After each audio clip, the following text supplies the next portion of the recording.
I told the girl who kissed my boyfriend for a play that she was desperate and pathetic. So my boyfriend Jake had gotten the lead role in our school's spring production of Romeo and Juliet. I was actually pretty excited about it because he'd been working so hard on his audition. The girl who got Juliet was this sophomore named Ashley, who everyone knew was kind of boy crazy. She'd already dated like 3 guys from the drama club that year alone. At first, everything seemed fine. Jake would come home from rehearsals talking about theater stuff. But then after about 2 weeks, he started acting weird. He'd be on his phone constantly, smiling at texts even during dinner with my family. When I'd ask who he was texting, he'd just say, cast group chat, and flip his phone over. The real red flag moment happened when I went to pick him up from rehearsal early one day. I walked into the theater and saw Ashley sitting way too close to Jake on the edge of the stage, her hand on his arm as she laughed at something he said. When they noticed me, she jumped back like she'd been caught doing something wrong, and Jake quickly tried to act casual. Jake tried to play it off, saying they were just going over their lines, but Ashley gave me this weird smile and said, "Hey girl, your boyfriend is such a good Romeo, so passionate." The way she emphasized passionate made my skin crawl. Things only got worse over the next few weeks. Ashley started showing up to Jake's basketball games, something she'd never done before, and posting Instagram stories from rehearsals with captions like, "Chemistry is everything in theater," always with Jake clearly visible in the background.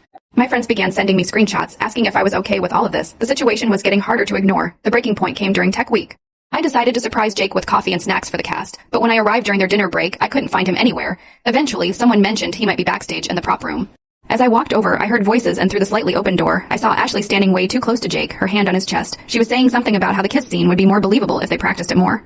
Then, before I could even react, she leaned in and kissed him. Not a stage kiss, a real one. My stomach dropped. That's when I snapped. I shoved the door open and told Ashley exactly what I thought of her. Desperate, pathetic, and completely out of line.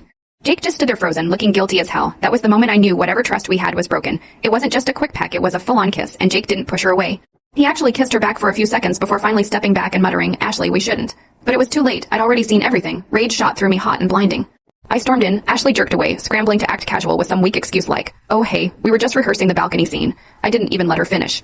I locked eyes with her, my voice shaking but sharp as glass, rehearsing. "You realize how desperate and pathetic you look right now." The room went dead silent. Jake's face went pale, and in that moment, I didn't care about the play, the cast, or whatever excuses they'd cooked up.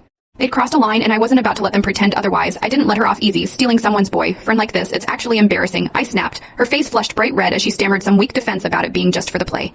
And me overreacting, but I wasn't finished. "You've been chasing Jake for weeks, the Instagram posts, showing up to his games, the constant touching. Everyone sees how thirsty you are. It's honestly sad that you need to steal someone else's boyfriend just to feel good about yourself."